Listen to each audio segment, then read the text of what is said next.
Saya mulai dulu. Bismillahirrahmanirrahim. Assalamualaikum warahmatullahi wabarakatuh. Eh, Waalaikumsalam warahmatullahi wabarakatuh. pada teman-teman semua yang ada di seluruh dunia, wah ini luar biasa nih followernya TDA itu sampai 30.000, Bang Maknur.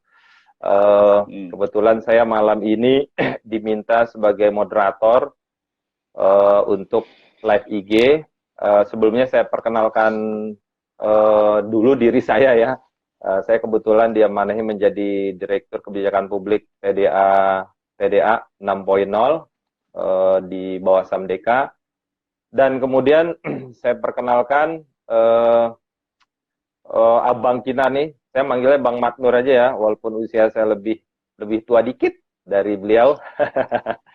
Nah, Bang ini boleh, beliau, Mas boleh, Bro oh boleh, iya, santai aja Bro. Bro aja Bro. lah, bro aja ya. Oke, bro. Mm-mm. Nih bro Maknur ini juga orang Betawi asli, makanya namanya Maknur. Sebenarnya Ahmad Nur Hidayat namanya. Nah, beliau Siap. ini lulusan Teknik UI dan aktivis BEM UI juga. Kuliah juga pernah di Singapura ya, S2 ya. Terus kemudian juga sekarang menjadi pakar kebijakan publik dan kemarin juga sempat diundang di TV One kalau nggak salah. Oke, tema kita, materi kita hari ini nih, Bro Matnur. Jadi beliau nanti akan menjelaskan kita tentang update ekonomi dan masa depan bisnis. Sebenarnya ini buat teman-teman UMKM, kami kenapa mengambil tema ini? Karena kebetulan bisa saja kita nggak tahu ya kondisi 3, 6, atau 1 tahun ke depan seperti apa, kondisi makroekonomi terkait dengan isu corona ini kan luar biasa ya dampaknya. Dan kebetulan Bro Matnur ini adalah orang pakar kebijakan publik yang sudah menganalisa efek dampak bagi pertumbuhan ekonomi ke depannya dan bagi UMKM itu seperti apa. Beliau nanti akan menjelaskan. Mungkin penjelasan awal tentang isu coronanya dulu ya.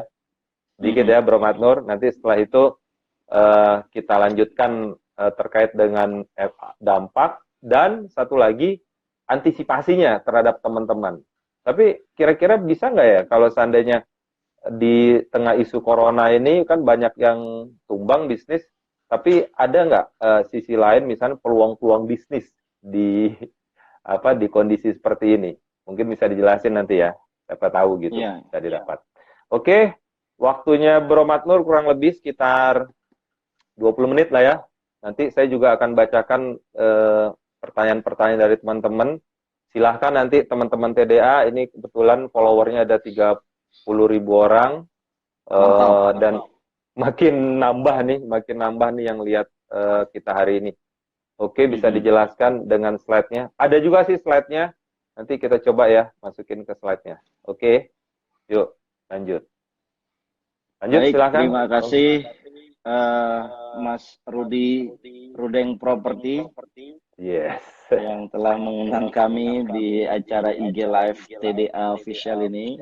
Saya Oke. ingin menyapa kepada teman-teman IG semua, apa kabar? Assalamualaikum warahmatullahi wabarakatuh. Adalah Waalaikumsalam. sebuah kebahagiaan dan terima kasih kami aturkan kepada terutama moderator yang telah memberikan kami kesempatan dan juga kepada para IG mania yang sudah E-gamers.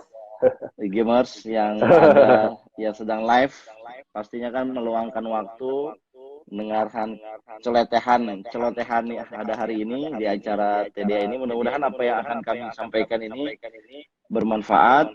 Setidaknya kita bisa bertukar pikiran. Saya punya sesuatu, saya juga Suaranya butuh. agak-agak double tuh, Bro Matnur. Agak double tuh Agak-agak double suaranya ya. tuh. Iya, suara double Kenapa tuh tuh. gitu, Bang Rudi? Saya nggak paham Nggak, juga tuh. nggak, nggak tahu deh, bergema itu. Tapi kalau di sini jelas kok. Di saya Sekarang udah jelas. bagus. Udah bagus. Iya, di saya jelas. Tapi kalau yang lain katanya double. Oh gitu ya. Ya udah Mungkin kita apa karena lanjutin aja. pakai ini kali? Apa nggak Oh, perlu pakai ini? Echo. Ya harus pakai lah, karena kan ini Oh, kayak menggema gitu katanya. mungkin ada yang menghack kalian atau bagaimana Mas Rudi? Atau mungkin ditutup kali pintunya, kalau mau itu pintu dibuka nggak? Oh iya iya, coba saya coba tutup ya. Ah, kita coba aja dulu. Nah, sekarang gimana suaranya? Udah Nggak tahu nih. Buat pemirsa gimana sih ya pemirsa? Yang live IG masih gema nggak? Masih gema nggak kira-kira? ini Oke. tadi suara-suara kipas sempat nyala, tapi saya sempat matiin. Mungkin karena kipas. Oh gitu, karena kipas ya. Masih gema katanya. Masih gema ya? Masih gema. Tapi Coba saya matiin ini dulu kali ya. dimatiin lagi. Oh ya udah coba. Pakai AirPod, jadi langsung aja. Oh kalau nggak, oh hilang gemanya katanya tuh. Ah, sekarang bagus nggak? Ah bagus bagus. Nah, mungkin karena AirPod kali ini. Oh, something problem. AirPodnya ya. Oke. Udah bisa. Oke, bisa kita lanjut, Mas Rudi? Bisa lanjut. Oke lanjut. Udah ngabisin berapa menit tadi? Lanjut aja, kan kita waktunya bisa sejam. Soalnya 7:48 sekarang. Baik. Oke. Jadi diingatkan kalau kita agak panjang, kalau kita. Oke, siap. Mohon timekeepernya, Mas Rudi. Siap. Baik, di paparan saya mau bagi paparan saya jadi dua bagian. Bagian pertama adalah mengenai update ekonomi karena perkembangan corona. Yang kedua adalah cerita mengenai tips-tips bisnis apa yang kita bisa mainkan di suasana yang tadi anggap krisis lah, ya. Oke, yang pertama, slide-nya bisa di-sharing nggak, Mas Rudi? Oh, udah. Di ini nih apa di gemaknya ngomong-ngomong masih ini nggak? Masih gede nggak ya buat teman-teman? Lanjut ya. Ya, lanjut. Jadi teman-teman bisa lihat slide ketiga. Saya langsung jump ke slide ketiga. Kira-kira kelihatan nggak tuh Mas Rudi? Jadi saya coba tampilin di laptop. Ditampilin aja ya, ditampilin ya. Kelihatan nggak teman-teman? Jadi di slide ini saya ingin sampaikan begini. Future ekonomi ke depan. Ya, saya buat ekonomi 2021. Pertama, kita melihat indikator ekonomi makro dunia itu merosot. Oke. Ini saya juga merasa nih Mas Rudi saya bicara, tapi saya ngedengarnya feedback ini. Oh, feedback ya? Ada delay berapa menit lah kira-kira. Oh iya, sama berarti ya. Enggak. Kalau saya sih pas. Ya udah lanjut aja, lanjut. Kalau yang dengar bagus. Oke. Lanjut. Jadi itu yang pertama, makroekonomi dunia merosot karena virus corona ini. Oke. Ya, kita bilang asal Wuhan menjadi virus Wuhan, kira-kira begitu. Virus Cina, kata Trump. Berbagai negara cenderung menerapkan yang disebut dengan inward trade policy. Apa itu? Yaitu kebijakan dagang yang memperkuat daya beli masyarakatnya sendiri. Oke. Jadi orang suaranya agak dideketin, Bro Matnur, agak dideketin ke ente. Oke. Ini udah paling suara. dekat, Oke, dah sip. Lanjut. Udah paling dekat ini. Oke. Nah, ini terus? ada grafik pertumbuhan ekonomi dunia sebelum COVID-19 terjadi. Ini dihitung November 2019. Diprediksi tahun 2020 ini pertumbuhan ekonomi dunia adalah 3,1. 3,1%. Amerika 2,0, Tiongkok 6,0, dan Indonesia itu diprediksi 5,1. Nah, ini grafiknya nggak ada di Indonesia ya. Oke. Ini sebelum corona. Sebelum corona ya. Setelah corona terjadi, ini ada satu forecast dari OECD dibuat di bulan Maret, awal Maret 2020. Nah, ini kelihatannya pertumbuhan dunia itu turun dari proyeksi sebelumnya pada November, yaitu minus 0,5%. China minus 0,08%, dan Amerika menjadi minus 0,01%. Nah, ini penurunannya masih skenario over optimistic. Artinya sebenarnya ini belum mempertimbangkan skenario yang sebenarnya, terlalu optimis. Nah, saya pindah ke slide nomor 5. Nomor 5. Langsung aja 5. Ya, di sini kita cepat aja lah. Dan teman-teman udah ada Oke. slide-nya bisa baca nanti. Ya, siap. 3 skenario ekonomi. Oke. Skenario pertama adalah yang over optimistic. Yang tadi angkanya ternyata dunia hanya 0,5% saja, Cina hanya 0,8% saja turun. Oke. Nah, di skenario ini asumsinya adalah akhir Q1 triwulan pertama 2020 ini Cina pulih. Jadi pekerja-pekerja di Wuhan mulai kembali bekerja. Dan ini sudah terjadi. Di Wuhan itu sudah 5 hari yang lalu tidak ada penambahan pasien baru. Dan berarti corona hilang ya kayaknya ya? Hilang tidak, tapi tidak ada yang pasien baru. Gitu. Ada yang pasien. Nggak ada pasien baru. Masih yang lama itu masih di terapi. Yang sakit tentunya belum boleh bekerja. Tapi yang sudah sehat dan dia punya kemampuan untuk bekerja, dipersilakan untuk bekerja. Nah, asumsi ini Q1 ini 80% pekerja kira-kira sudah mulai kembali beraktivitas. Ekonomi Provinsi Hubei mulai pulih. Kemudian kira-kira nanti di Q2 Cina udah normal. Jadi disrupsi ekonomi di Cina hanya terjadi di Q1. Kan mulainya kan bisa dibilang awal Januari sampai nanti di akhir Maret selesai. Jadi awal April udah membaik. Oke. Di Q2 itu di Cina ya? Lihat dari grafiknya, Q2 awal itu terjadi outbreak di berbagai negara. Seperti Italia, di Iran. Ini dibuat asumsi juga. Tetapi outbreak-nya itu selesai di Q2 akhir. Dengan asumsi bahwa transmisi corona di klaster yang di luar Cina itu terkontrol dengan baik. Oke. 20 menit ya bro ya, biar cepat kita ya. Terus. Gimana? Oke, lanjut aja. Lanjut. Nah, di Q1 di skenario 1 ini kenyataannya nggak seperti ini.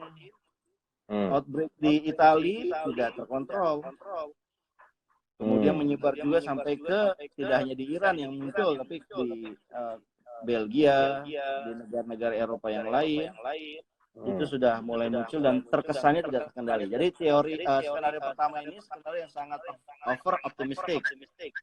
Nah, yang kedua adalah bedanya di Q1 ekonomi Cina mulai pulih, tetapi di Q2 ini yang di negara-negara lain seperti Asia Timur, Timur Tengah dan Eropa itu tidak selesai di Q2, dia berlanjut di Q3. Nah, apabila skenario ini yang terjadi, dan ini sebenarnya skenario baseline kita sebut atau base case, artinya yang mungkin terjadi, maka pertumbuhan ekonomi dunia itu bukan 0,5%, turunnya bisa sampai 1 sampai 1,5%. Oke. Di Q2 ini selesai, kira-kira corona itu mengganggu ekonomi itu di triwulan ketiga.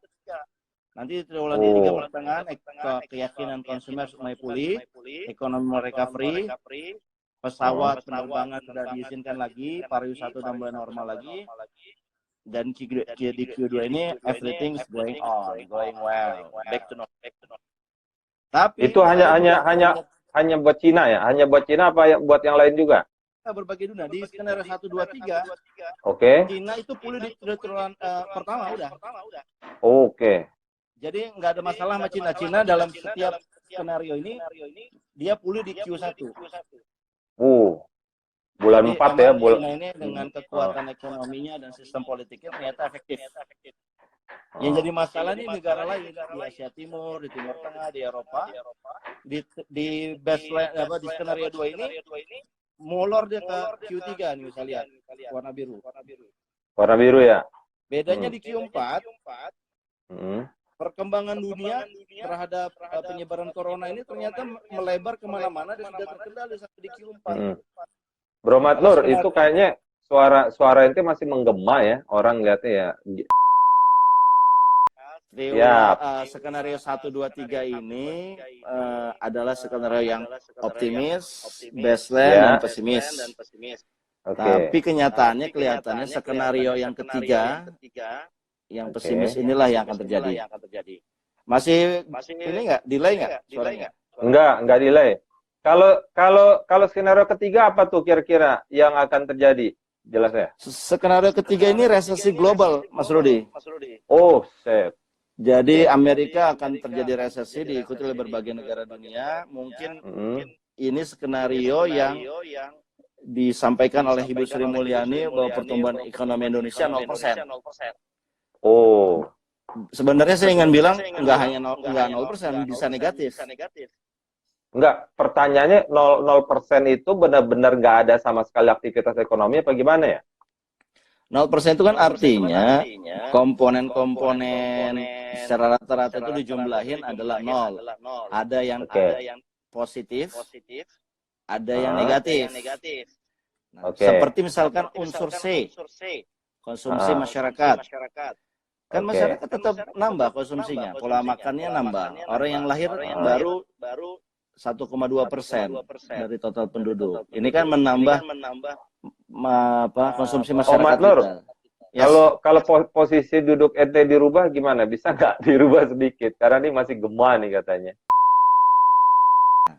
Kalau ekonomi 0% artinya konsumsi masyarakat yang selalu ada tiap tahun, angkanya 3%.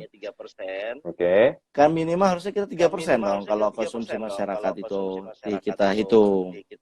Tapi kalau dia 0% berarti di sektor-sektor lain, terutama manufaktur, mungkin negatif, bisa double digit. Artinya sektor industri atau manufaktur, industri formal itu mengalami penurunan, baik itu sales ataupun produksi. Bisa penurunannya 10% dibandingkan tahun lalu. Kalau double digit kan bisa 10% minimal. Terus? Nah, oke, kita lanjut ya. Jadi dari 3 skenario ekonomi ini, tidak ada yang tahu persis yang mana yang akan terjadi, hanya Tuhan yang Maha Kuasa yang tahu kan, Mas Rudi. Tapi kita berikhtiar kalau seandainya Q2 skenario 2 yang terjadi, kita masih bisa optimis karena separuh tahun ini kita akan normal. Penerbangan, pariwisata, kemudian sektor-sektor lain yang terhitung, restoran, bisa terbuka. Di Q3 itu bisa buka kira-kira. Oke. Tapi kalau yang pesimistik di skenario ketiga, berarti 1 tahun ini memang bisnis penerbangan, pariwisata yang terkait dengan kehidupan sosial nggak bisa terjadi. Jadi tidak ada social distancing, itu diperpanjang sampai 1 tahun gitu. Oke. Kira-kira begitulah. Dah. Coba dilanjut ya, dilanjut. Hubungannya dengan Indonesia nih kita, lanjut. Hubungannya dengan Indonesia. Oke. Di era skenario 2 atau skenario 3 yang terjadi, ekonomi Indonesia tetap mengalami penurunan. Apa dasarnya? Ini dilihat dari Januari aja 2020. Ketika virus ini belum ada di Indonesia, masih ada di Wuhan ya. Kinerja penerimaan pajak kita di Januari 2020 dibandingkan Januari tahun lalu itu turun jauh. Angkanya itu minus 6,75%. Artinya apa? Ekonomi Indonesia tidak tumbuh secara produktif karena pajaknya aja turun. Nah, kita lihat nih kan warna hitam ini kan, dia turun 2020 per Januari ya. Per Januari ya. Iya. Ini bisa dibilang everything masih going well. Nah, sehingga kalau kita mengharapkan negara efektif, yaitu punya dana cukup, maka dalam skenario virus corona ini, negara itu nggak punya dana cukup. Kenapa? Karena dana yang ada dari sektor pajak aja negatif. Apalagi dengan kalau kita masukin variabel corona, di mana orang nggak bisa bekerja, aktivitas ekonomi turun. orang nggak punya keuntungan, bagaimana mau majakin? Nah, Oke. sehingga di sini jadi warning buat pemerintah. Kalau pemerintah sadar penerimaan pajak juga akan berkurang dan dia kemudian menerapkan belanja yang lebih ketat, maka kita akan nyungsep sama-sama. Jangan begitu dong. Masa kita Karena jadi logika barbar? teorinya begitu. Ah, Pemerintah itu harus menjadi counter cyclical. Kalau ekonomi lagi turun, dia nggak boleh hemat belanjanya. Dia berarti harus obral belanjanya. belanja modalnya harus kenceng ya. Belanja modal dan belanja yang sifatnya memberikan bantuan kepada masyarakat. Seperti BLT gitu maksudnya? Seperti BLT. Oke. Nah, jadi ketika kondisi penerimaan negara lagi turun, dia nggak boleh berhenti memberikan bantuan sosial. Karena di momen itulah masyarakat lagi butuh. Kalau dia berhenti, ini turunnya turun terus. Nah, ini pernah terjadi di tahun 1930 saat terjadi Black Friday di Amerika. Presiden Amerika mengambil sikap menjalankan proyek-proyek nasional seperti pembuatan jalan, gedung-gedung, biar orang-orang yang nganggur itu bekerja dalam proyek-proyek pemerintah. Nah, itu yang disebut dengan government spending policy. Oke. Nah, gitu Mas Rudi. Oke, lanjut. Ini kita durasi juga nih. Lanjut lagi. Oke, nah jadi sesi pertama itu saya pikir cukup. Poin yang saya sampaikan dalam sesi ini adalah pertama, virus corona ini membuat dampak ekonomi dunia turun. Apabila kita pakai skenario pesimistik, ini akan terjadi resesi global. Dan Indonesia pastinya akan juga kena imbas. Pertumbuhan kita negatif sangat mungkin. Nah, apa yang kemudian sesi kedua kita masuk, apa yang harus kita lakukan? Itu tadi yang awal dampak corona terhadap sektor real belum dijelasin ya? Belum detail ya? Ini kita masuk sesi 2. Oke, sesi 2 ya. Oke. Nah, ini ada grafik. Saya nggak mau panjang-panjang di sini. Intinya, di warna merah ini terjadi ketidakpastian global. Dia menghit pasar keuangan, sektor real, dan sektor perbankan. Tiga-tiga inilah yang harus dilakukan oleh otoritas pemerintah supaya kita tidak masuk ke jurang krisis bersama-sama. Apa yang dilakukan oleh pasar keuangan, apa yang dilakukan oleh sektor real, apa yang dilakukan oleh sektor perbankan, ini harus konsisten satu sama lain, nggak boleh saling bertentangan. Nah, di sini kan ada OJK, di sini ada pemerintah sektorial, nah di sini ada Bank Indonesia. Nah, tiga otoritas itulah harus bekerja sama untuk menyelamatkan ekonomi. Karena dengan kondisi begini, kalau tidak ada kerjasama dari ketiga institusi ini, nggak akan efektif. Nah, sektor itu kita masuk sini aja langsung karena pemerintah melihat inilah sumber dari penurunan pertumbuhan ekonomi itu. Yang pertama adalah pajak penghasilan. Jadi orang-orang pekerja itu pasti turun penghasilannya. Makanya dilakukanlah relaksasi pajak penghasilan pekerja. PPh gara-gara daya beli turun ya. Jadi gara-gara daya beli turun gara-gara virus COVID ini. Corona. COVID-19 ini. Oke. Nah, berarti kita bisa mengambil kesimpulan karena negara kan memberikan simulasi, berarti para pegawai-pegawai ini diprediksi gajinya berkurang. Itu. Jadi tentu kalau para pegawai sipil mungkin tenang aja mereka. PNS ya. Tapi kalau bekerja di satu perusahaan di mana perusahaan hanya produksinya turun, pasti berarti potensi potensi PHK juga ada dong ya, besar ya? Potensi PHK cukup besar, Mas Rudi. Oh sih, oke. Dan ini kalau nggak diantisipasi, banyak perusahaan tutup, bangkrut. Contoh seperti bisnis restoran aja. Kalau Mas Rudi punya bisnis kafe yang hanya offline, Ya. kemudian orang dilarang keluar rumah, kan nggak ada sales. Kan ada online. Nah, kecuali dia masuk ke online. Nah, itu nanti salah satu solusi di bagian ketiga yang mau kita ingin tawarkan. Oke. Yang kedua terus? ada PPN. Jadi kan kita kalau beli barang itu ada VAT-nya, ada PPN-nya, itu kan masih 10%. Ya. Nah, ini negara berencana memberikan stimulus supaya ada restitusi PPN di 19 sektor tertentu. Jadi dikembalikan, dipercepat pengembaliannya. Nah, ini untuk menyelamatkan industri, ya terutama kaitannya kan kalau dia harus bayar pajak kan dia lebih mahal. Ya. Kemudian uangnya itu dikembalikan supaya dia bisa mengkompensasi kerugian dia karena produksi yang turun atau pelanggan yang berkurang. Nah, itu sektornya apa aja tuh kalau 19 sektor? Ini banyak Mas turunannya, ada penerbangan, ada pariwisata, mayoritas di pariwisata. Pariwisata ya. Oke. Terus? Yang berikutnya adalah PPh 22. Nah, ini buat pengusaha impor. Oke. Pengusaha impor itu dibebaskan pajaknya.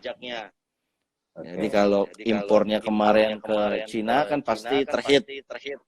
Oh iya. Mungkin benar. importir ini mencari dari negara lain, seperti Vietnam, atau ke Afrika atau Amerika Latin. Ngomong-ngomong Cina kan, kalau Cina kan sekarang udah mulai pulih nih, berarti udah bisa lagi dong impor dari Cina. Iya, tentunya kan belum bisa langsung cepat ya. Iya.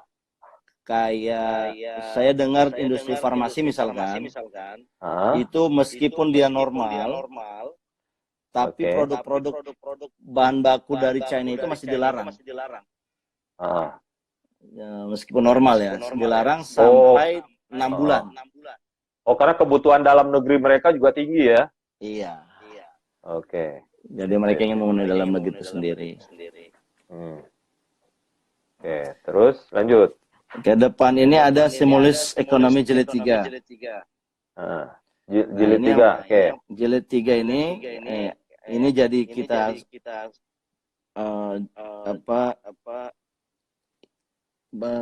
kita lihat ternyata inilah potensi yang menurut pemerintah akan turun ekonomi di sektor ini.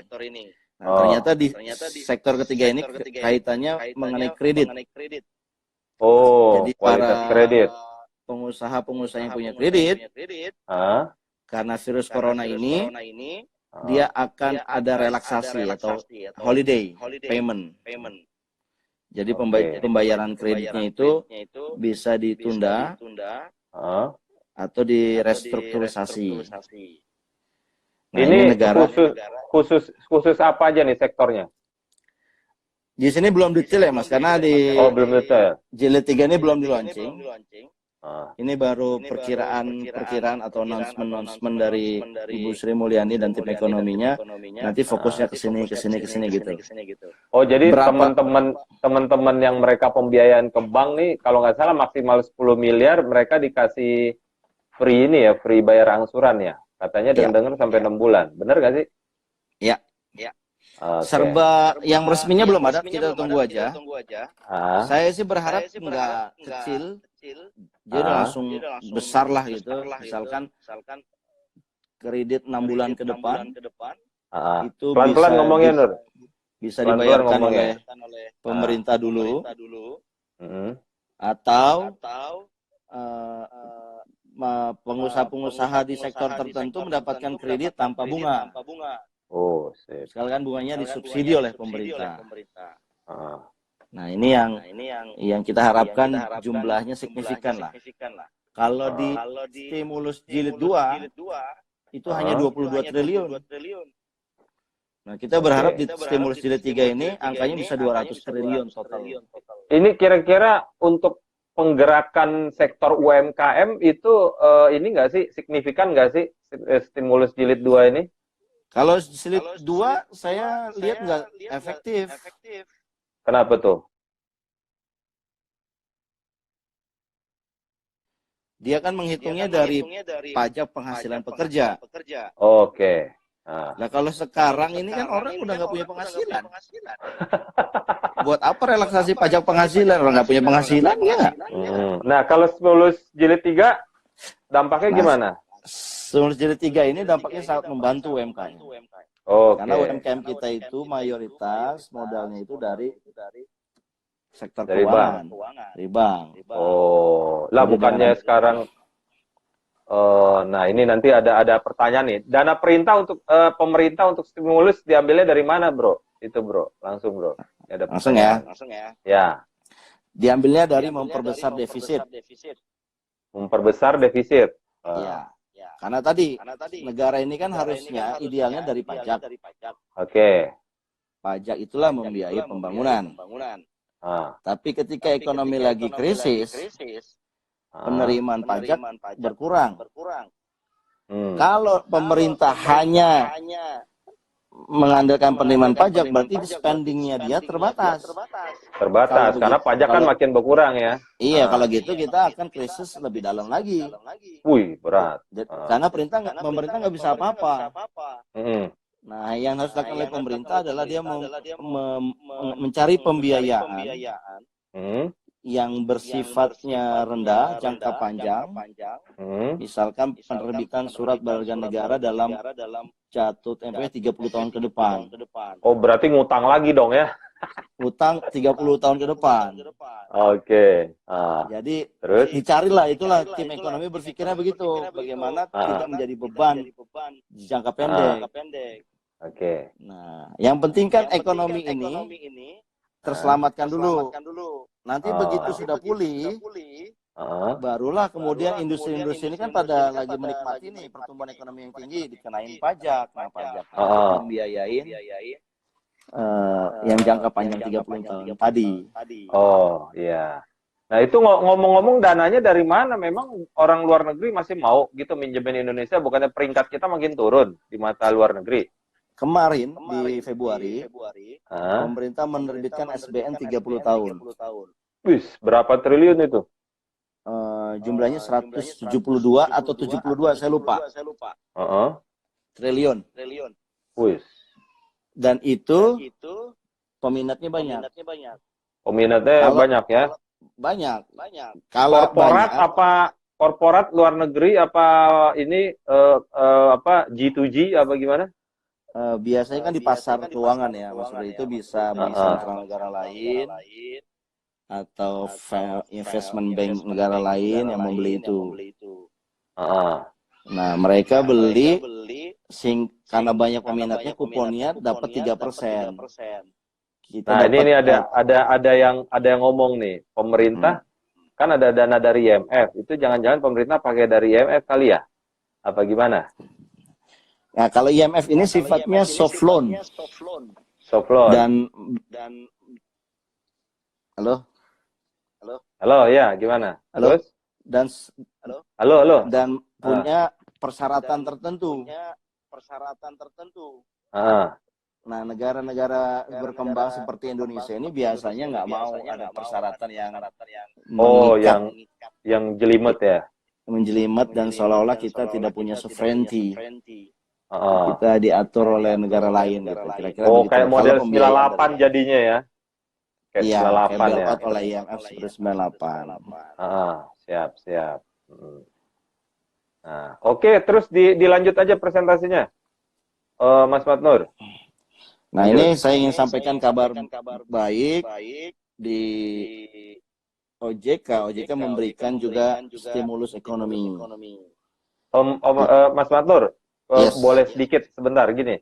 Ini ada yang nanya, bagaimana prediksi kondisi ekonomi tahun 2020 dibandingkan dengan kondisi ekonomi di tahun 98? Nah, itu. Ini pertanyaannya cukup ini ini juga nih. Kalau 98 kan kita krisis, Mas Rudi ya? Ya, krisis. Itu kita sempat minus 11%.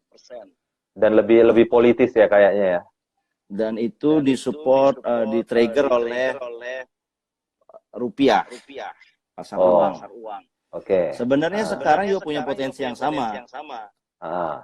Pasar uang kita kan juga sekarang hampir 17.000. Hari ini ya 17.000 ya. Iya, hampir. Ah, hampir. Saya tadi lihat jam 3 16.550. Saya udah Saya lihat belum hampir udah 17 itu. Nah, udah 17. Terus oke, lanjut. Itu kan udah anjlok jatuh. Ah, Pasar saham, ya 98 juga terjadi pasar saham dan pasar uang itu rontok. ah, Sekarang juga sama, pasar saham sama pasar uang juga rontok. terus? Cuman bedanya tahun 98, cadangan devisa kita kecil sekali. Oh, gitu. Nah, sekarang cadangan devisa kita masih dianggap kuat.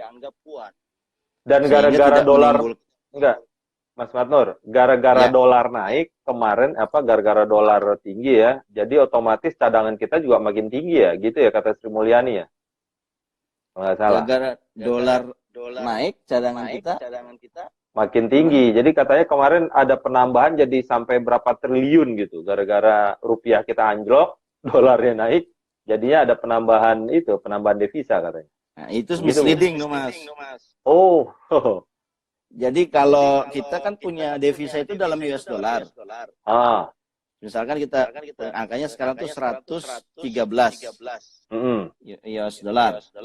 hmm. Kalau kita rupiahin, kalau nilai kursnya 17.000, kan kita tiba-tiba seolah-olah dalam rupiah lebih besar dibandingkan pengalinya 15.000 Iya, betul. dalam rupiah. Tapi kan dalam US dollar tetap aja angkanya 113 miliar US dollar. Oke. Jadi misleading kalau seandainya dibilang kalau rupiah melemah, setiap pelemahan itu dari devisa ya. Kita mendapatkan margin karena dari selisih mata Selisih uang. kurs. Enggak kayak begitu mikirannya. Mungkin buat industri eksportir dia akan untung. Oke. Karena biaya harga dia di luar negeri akan murah. Oke. Nah, jadi yang membuat Mas Matnur, maksud saya gini, jadi yang membuat 2020 dan 98 itu beda. 98 itu cadangan devisa kita kecil, kalau sekarang cadangan devisa kita cukup besar ya untuk menopang ekonomi yang makin menurun nih, istilahnya begitu ya alasannya. Iya, tapi pertanyaannya kan seberapa besar itu cukup? Seberapa kuat kita ya, seberapa kuat ininya loh. Oke. Kalau dalam kondisi krisis nggak sebesar apapun nggak akan kuat. Oke. Nah, jadi ada tetap resiko seperti 98 bisa aja terjadi.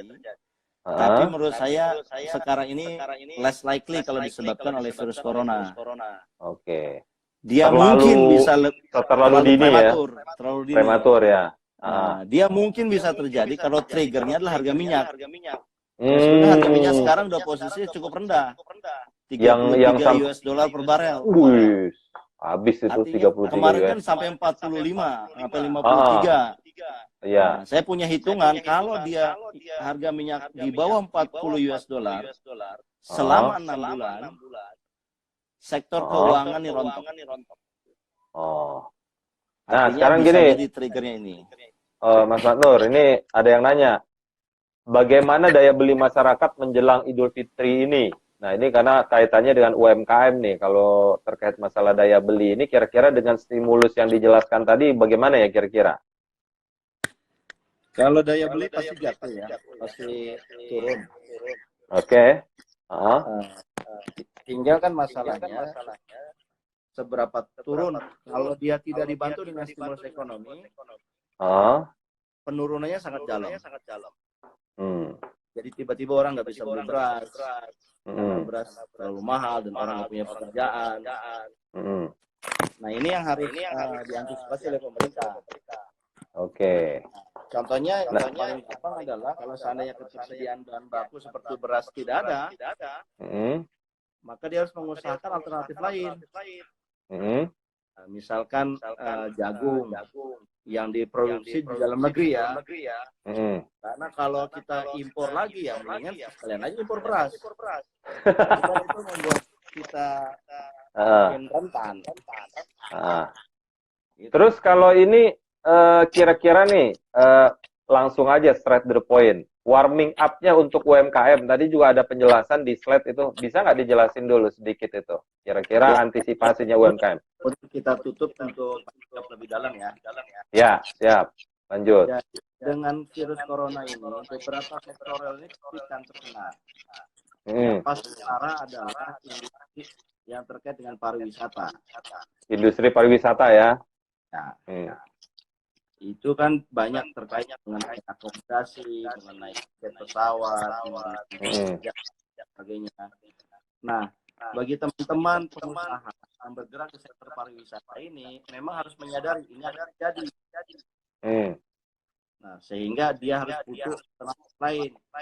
Itu bisnis oleh-oleh juga berdampak juga dong ya berarti ya? Bisnis oleh-oleh berdampak juga. Kemasan, yang khas gitu dari satu daerah itu kena juga. Oke. Nah, ini harus teman-teman harus aware, harus segera shifting. Bersyukur-syukur ada stimulus khusus di sektor pariwisata. Tapi kalau skenario 3 yang terjadi, di mana seluruh tahun Q1, Q2, Q3 2020 ini virus masih ada dan terus besar. Sampai akhir 2020 ya? Iya. Sampai 2000, kira-kira gimana? Berarti pariwisata shutdown. Berat ya. Kalau shutdown berarti kan pengusaha harus beralih kepada yang lain. Oke. Nah, yang kedua, terus? Secara virus ini menyebabkan orang industri atau pengusaha itu tidak bisa membayar kreditnya. Oke. Kredit operasional itu nggak bisa bayar, sehingga ya, ini harus ditolong. Ini kita tetap sama-sama pengusaha ini harus solid. Satu suara pemerintah. Untuk pemerintah melalui kebijakan perbankannya atau BJK untuk mempospon cicilan selama merebak. 6 bulan kah atau 9 bulan ini harus ada, kalau enggak mereka kolaps. Bagaimana mereka lihat cicilannya? Oke. Aja mereka nggak ada. Nah, yang berikutnya adalah ya sebenarnya harus dilakukan dan ini menjadi tidak ada pilihan ya, yaitu beralih bisnis UMKM kita ini masuk ke bisnis online. Bisnis online. Ini wajib. Karena di era virus corona ini. Kalau kita mesti punya kayak bisnis restoran atau makanan itu di offline, pasti akan. Kok putus ya? Oke, kita lanjut. Enggak, saya sedikit menyimpulkan dulu ya biar teman-teman tahu. Oke, buat teman-teman yang bergabung, jadi begini. Jadi Mas Matnur ini adalah pakar kebijakan publik. Nah, beliau memprediksi terkait dengan kuartal 1, kuartal 2, kuartal 3 terkait dengan dampak corona. Yang jelas tadi sudah dijelaskan beberapa hal ya. Ya, terutama kalau seandainya pemerintah ingin ekonomi ini tetap berjalan dengan baik, pemerintah harus memberikan stimulus ekonomi itu bisa stimulus fiskal, terus kemudian juga belanja modal semakin ditinggikan, terus kemudian juga tadi salah satunya relaksasi kredit terkait dengan mungkin free angsuran ya buat UMKM, salah satunya yang membuat sektor real tetap jalan. Cuman yang jadi kendala kalaupun juga teks misalkan dihilangkan kayak PPh 21 sebenarnya nggak ngaruh juga ya Mas Matur, karena terkait hal itu kalau seandainya orang juga nggak kerja ya apa yang mau dipotong, orang juga udah di PHK kok gitu kan. Nah terus tadi juga masukan beliau salah satunya adalah bisnis online, justru bisnis online yang sekarang marak. Cuman pertanyaan saya gini, kalau semua orang bisnis online yang produksi siapa? Jangan-jangan impor lagi. Itu loh. Ya, kita tadi terputus di bisnis online. Kira-kira gimana? Mungkin bisa dijelasin. Lanjut lagi ya. Iya. Mas Rudi, terima kasih atas kesimpulan sementaranya. Sangat excellent sekali Mas Rudi. Saya ingin tambahkan, yang dimaksud dengan online itu bukan hanya sekedar kita transaksi bisnis biasa seperti marketplace, Oke. Mas. Mm. Tapi bagi pengusaha-pengusaha kan dia biasa punya ide-ide brilian. Oke. Intinya bagaimana kita menyuguhkan solusi secara online. Saya kasih contoh, Oke. misalkan ruang guru ya. Ruang Ah. guru ini tiba-tiba dia jadi meledak. Karena apa? Semua murid di sekolah sekarang andalannya ruang guru. Ah. Jadi fasilitas belajar yang di-online kan, kemudian dia karena dia sudah memulai lama dan dia punya database, begitu kejadian social distance begini, work from home ini, anak-anak sangat terbantu sekali, dan bisnis seperti ruang guru yang serupa ini akan jadi tren. Nah, itulah kemudian pengusaha membutuhkan imajinasi, menyuguhkan solusi sosial yang sifatnya online. Oke. Nah, tapi tetap yang sifatnya barang ya itu masih tetap kayak Gojek dan ojol itu masih tetap dibutuhkan kalau terkait mengenai barang. Oke, ini ada pertanyaan dari pemirsa live IG. Kira-kira kebijakan pemerintah akan memilih barat US atau timur? Terus apa konsekuensinya ke pedagang pedagang online dari kebijakan yang dipilih? Itu pertanyaan pertama. Terus kemudian yang kedua, apakah kebijakan The Fed dan pemerintah Trump ya bisa ngefek langsung ke ekonomi kita? Nah, itu ada 2 pertanyaan. Lanjut. Berat ya pertanyaannya. Nggak tahu nih, kayaknya yang nanya pengamat ekonomi, pada tukang lari itu, Carawi itu. Dia betul-betul pengusaha atau dia pelari sebenarnya itu? Oh, enggak, dia ini tukang main saham. Tukang main saham yang lari-larian. Oke, pertanyaan pertama tadi ya, kita akan memilih kebijakan ke US apa Cina terkait dengan bisnis online ini. Terus yang kedua tadi masalah The Fed, kebijakannya The Fed itu kira-kira efeknya ke bisnis kita apa? Ke Indonesia.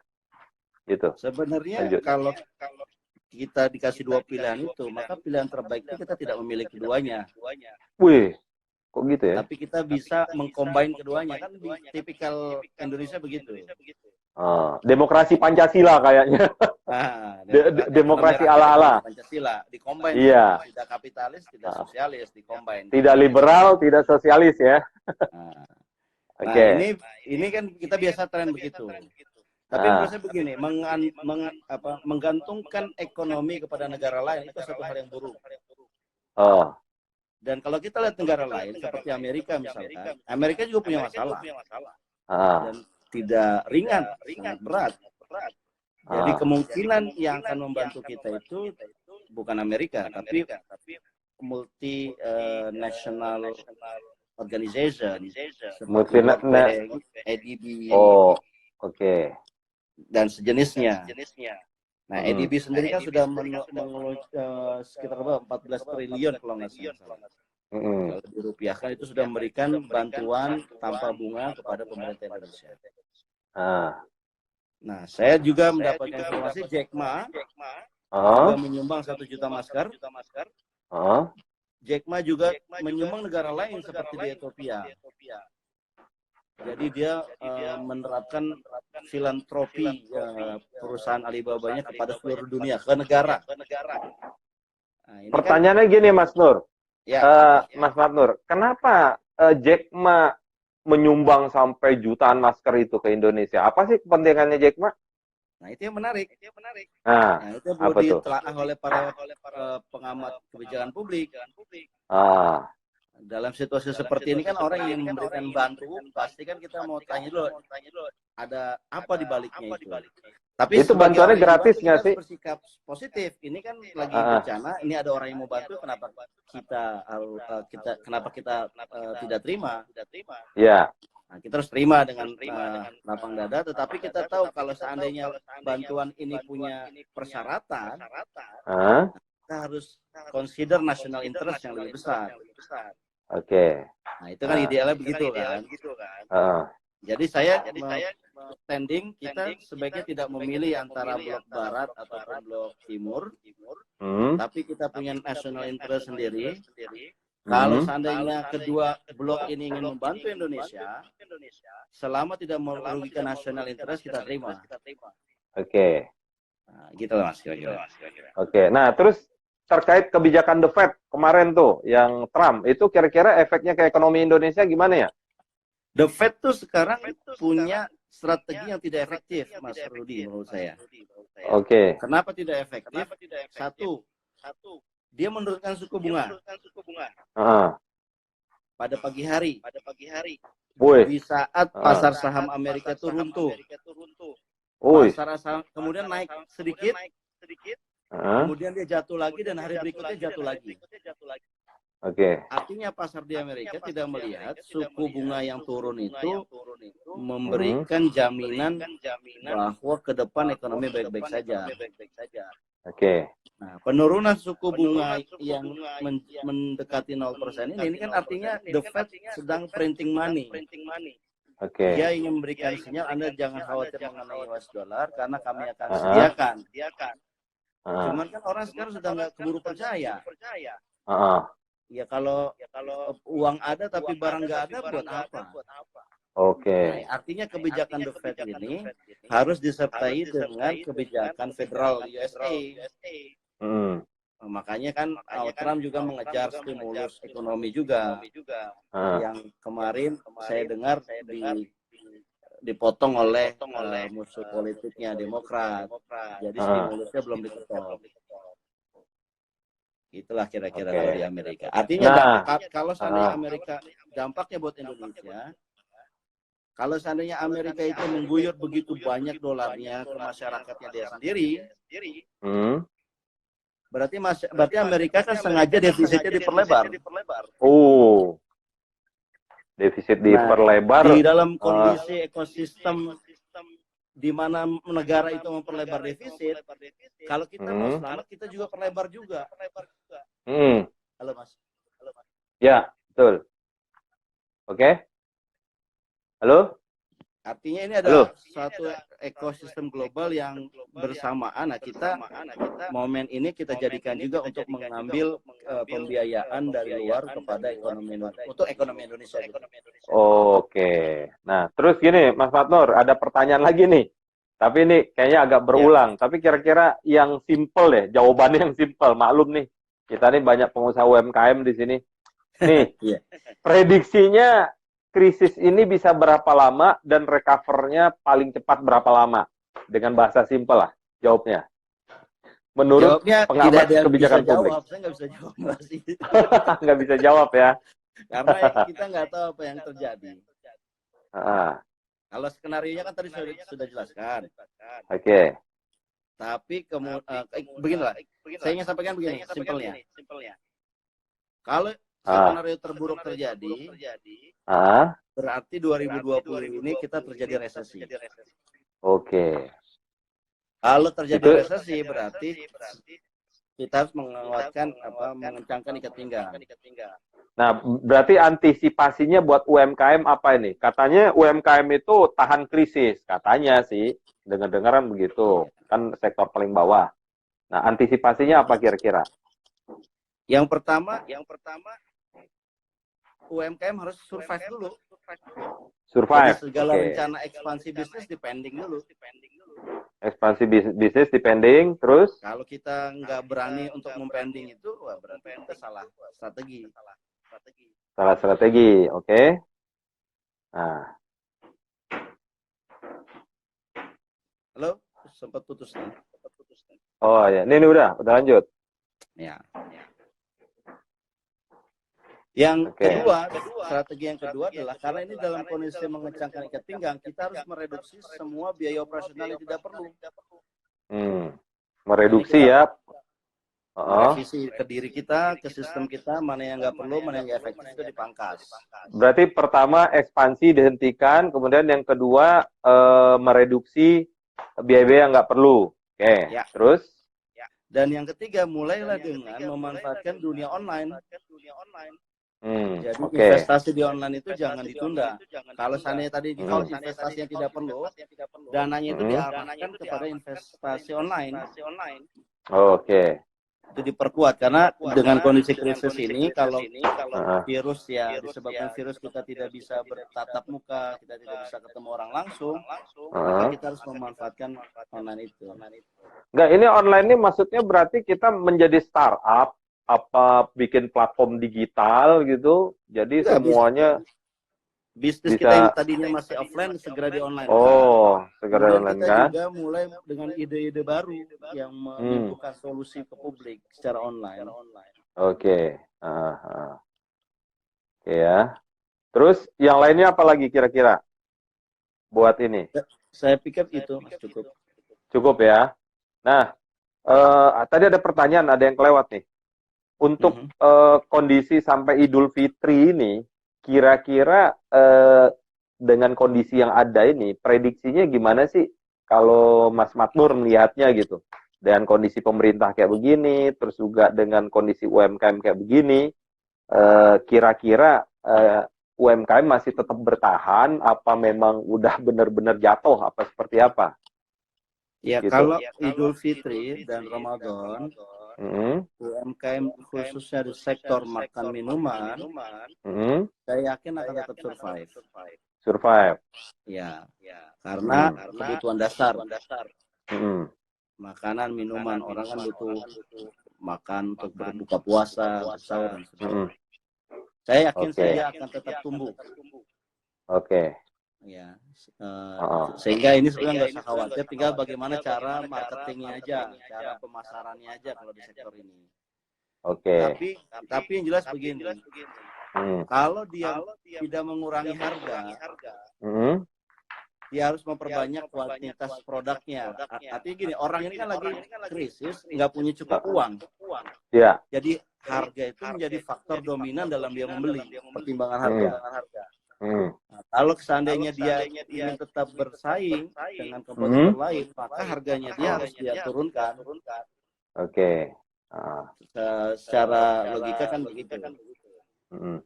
Nah, iya berarti kan sebenarnya berarti mereka melakukan diversifikasi, itu juga tadi ada alasan-alasan pengetatan terhadap cost ya. Cost yang nggak apa sih, yang nggak penting ya jangan dikeluarkan dulu. Terus ekspansi juga kalau bisa di slow down lah istilahnya, kayak gitu ya Mas Manur. Iya, betul. Nah, sekarang gini, ini masih ada nih pertanyaannya nih. Ini gini, yes or no aja nih.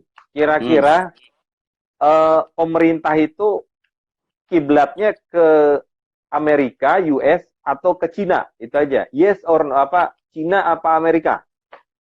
Pertanyaannya. Saat ini. Ya. Nggak ada kiblat. Nggak ada? Wih. Kenapa nggak ada? Tadi panjang sih. Tadi jawabannya panjang tuh kayaknya. Iya, panjang jawabannya.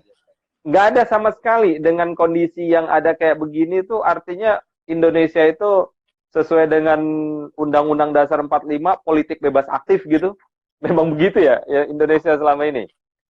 Kalau secara ekonomi kan uang itu nggak punya ideologi. Wih, betul. Artinya dia bisa berpihak kemana aja kalau secara ekonomi ya. Tapi kalau kita lihat di era krisis, kita butuh pembiayaan. Nah, itu pendekatan dari apa yang disebut dengan Washington Consensus. Nah, dan kita kan sudah 20 tahun terakhir ini sebetulnya mengikuti Washington Consensus. Apa tuh Washington Consensus? Jadi Washington Consensus itu adalah meliberalisasi pasar, membuka kesempatan pebisnis untuk berkompetisi satu sama lain. Dan negara jadi tidak terlibat dalam bisnis, negara hanya regulator pasif. Berarti liberal dong? Ya, Washington Consensus itu emang liberal ekonomi. Ekonomi liberal ya. Lawannya Beijing Consensus. Beijing Consensus itu gimana? Beijing Consensus itu adalah negara terlibat dalam bisnis. Seluruh sektor-sektor yang penting dikuasai. Bahkan Alibaba pun kita nggak bisa melihat dia sebagai perusahaan swasta. Gitu. Dia adalah perusahaan negara. Oh. Artinya yang negara yang sedang berbisnis. Oh. Nah, di sini Beijing Consensus itu tidak membuka celah swasta untuk terlibat, tetapi di ruang-ruang yang diatur dan itu lebih kecil. Oke. Makanya kita nggak melihat isu Beijing Consensus itu ada isu asing di situ. Oh, nggak ada isu asing ya. Nah, terus ada pertanyaan lagi nih, menarik juga, mengenai mata uang digital. Hah? Pertanyaannya politik ekonomi nih pertanyaan. Tahu nih orang-orang ini. Nih, mengenai mata uang digital seperti Bitcoin. Ya, Bitcoin. Kira-kira apakah ada masa depannya di Indonesia? Bitcoin itu walaupun Bank Indonesia melarang ya, tapi secara black market saya tahu itu masih ada, itu hidup di underground. Nah, tinggal Bitcoin ini secara mindset di kalangan policy maker perbankan di Indonesia itu belum menjadi partner, itu dianggap sebagai Enemy ya. Enemy, sehingga dia belum diizinkan. Tapi kalau di negara lain, Bitcoin itu sudah dianggap partner. Artinya masih ada mindset yang perlu di upgrade lah kira-kira di Indonesia. Oke. Ya. Nah, terus ini nih sebenarnya internal kami nih, Mas Matur nih, Mas Rendra ini dari tadi nanya mulu tapi belum dijawab. Ini sebenarnya internal TDA. Apa UMKM TDA yang punya tanggungan bisa boleh ditunda pembayarannya? Ya, buat Mas Rendra, ya ini kan internal TDA ya. Nanti saya sampaikan kepada teman-teman BOD ya seperti apa kebijakannya, karena boleh mungkin ini ya ibaratnya kita memberikan advice atau support bagaimana kira-kira kalau yang punya angsuran boleh nggak diadvokasi untuk tidak membayar. Tapi menurut kami sih ini kan kebijakannya secara nasional ya. Kalau kebijakan secara nasional menurut saya sih ya semua pasti terdampak. Jadi bukan hanya teman TDA, Kadin dan sebagainya juga pasti akan membantu kita. Nah, terus gini, ada lagi pertanyaan. Untuk prospek bisnis properti dan turunannya seperti furniture, ke depan bagaimana? Apalagi menghadapi masa lebaran. Kira-kira gimana? Ini langsung nih. Furniture. Kalau properti tanyanya mungkin sama Mas Rudi ya, lebih jago. Kan Mas Rudi di bidang properti kan. Nah, kalau furniture gimana kira-kira buat lebaran? Kalau kita kondisi lagi krisis, di mana orang tidak punya daya beli rendah, maka sektor-sektor yang sifatnya tersier itu pasti akan turun. Oh, soalnya tersier ya. Furniture itu dianggap tersier. Beda dengan fashion ya. Saya dengar ya ada pertanyaan fashion. Nah, fashion itu tetap akan ada pertumbuhan. Oh, tetap ada ya. Tetap ada karena dia kebutuhan pokok jatuhnya sebenarnya, bisa dianggap kebutuhan pokok. Itu kan lebaran. Betul. Nah, atau sebaiknya mengurangi produksi tapi jualannya online ya kalau udah begini ya. Iya, tadi. Jualannya harus online. Oke. Sip. Ada lagi pertanyaan teman-teman? Ngomong-ngomong, ini apa lagi? Apa Kang jahit tas ganti jualan cilok, Om? Jualan cilok. Iya. Ini kayaknya ngobrol kita udah cukup lama ya. Ya, sampai hampir 2 jam. Tapi memang gini nih. 2 jam. Nggak terasa ya? Iya. Enggak, yang jadi kondisi memang nih agak menggema suaranya. Tapi ini kan kita langsung save juga.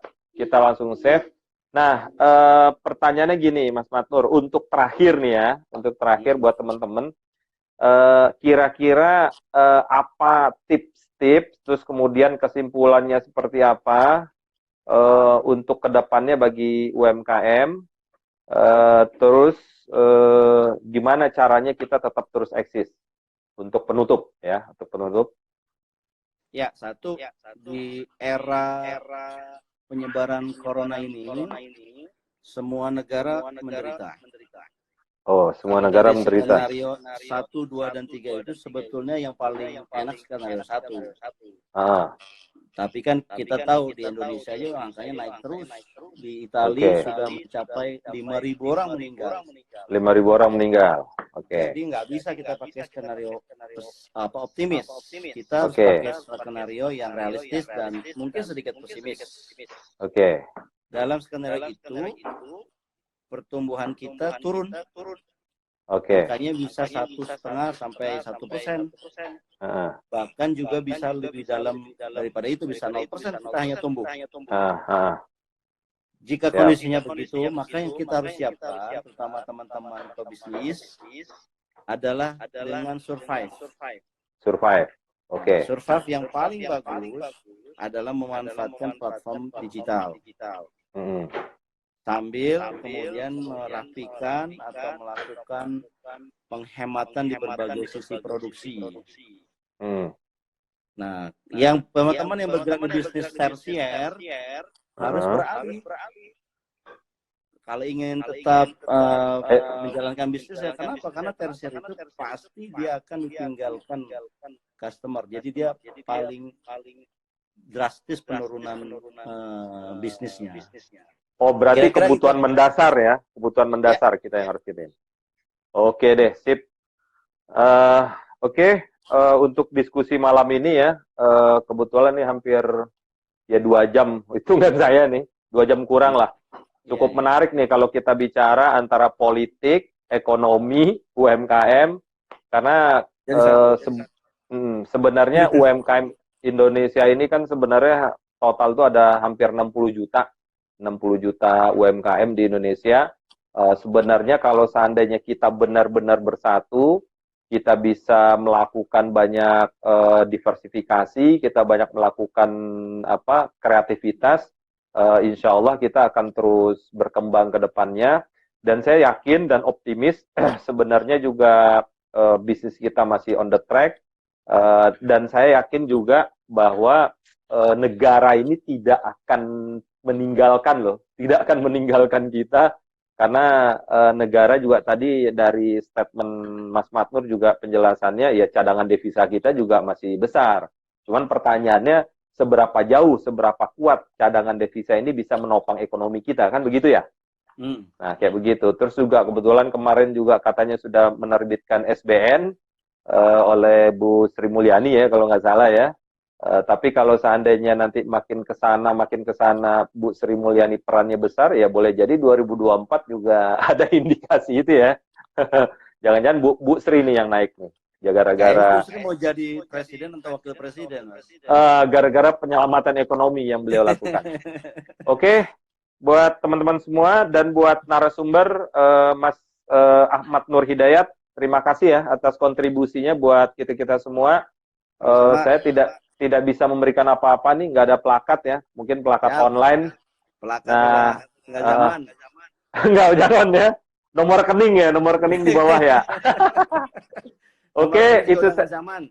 Oh, nggak zaman ya, langsung cash. Zaman sekarang jempol. Oh, jempol, siap. Oke, itu aja sharing kita hari ini buat TDA ya. Jadi ini adalah programnya BOD Pusat, Dear Epic, kebetulan di bagian edukasi dan peningkatan kapasitas. Insya Allah kita ke depan selama 3 bulan kita akan banyak sharing-sharing ke teman-teman semua. Karena kita juga di lockdown ruang gerak kita, social distance.